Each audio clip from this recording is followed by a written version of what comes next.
बैगन छपनी सानावा पर दाबी के बटना विजयी बनैहे गे बहिनी। पंडौल पन चैतावा से इनके जिताई के मुखिया बनैहे गे बहिनी। हमारा पुकारा भैया गरीबन के जाना ध्याना दिहे गे बहिनी। पंडौलपन चैतावा से इनके जिताई के विजयी बनैहे गे बहिनी। बैगन छपनी सानावा पर बटन दवाई के विजयी बनैहे गे बहिनी। पुकार भैया जिंदाबाद जिंदाबाद जिंदाबाद पुकार भैया जिंदाबाद जिंदाबाद जिंदाबाद पंडौल पंचायत का जनता जिंदाबाद। जिंदाबाद जिंदाबाद।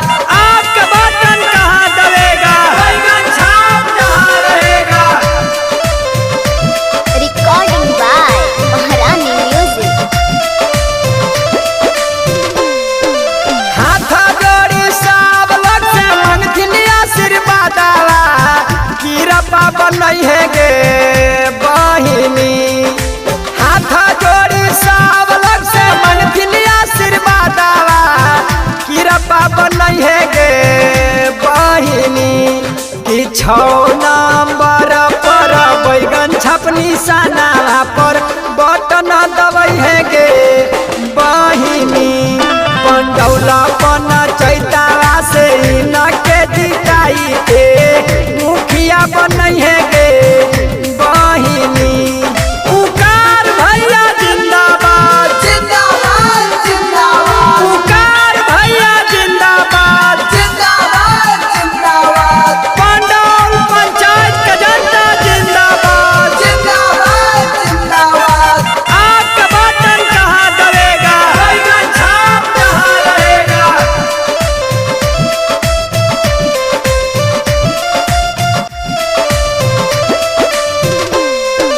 बड़े छोटे सब लोग के करथिन परनामा मिल है समानामा गे बहिनी।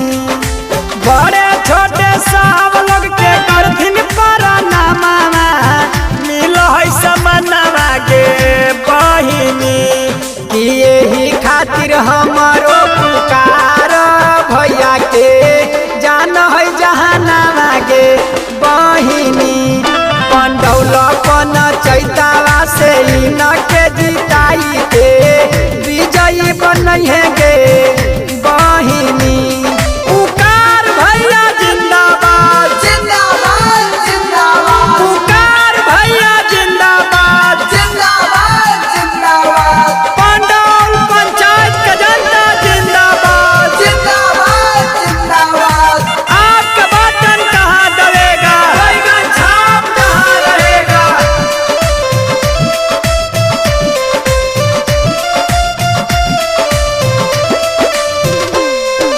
जीता थिन पुकारा भैया करथिन पूरा कामामा दिहे तू ध्यानामा गे बहिनी।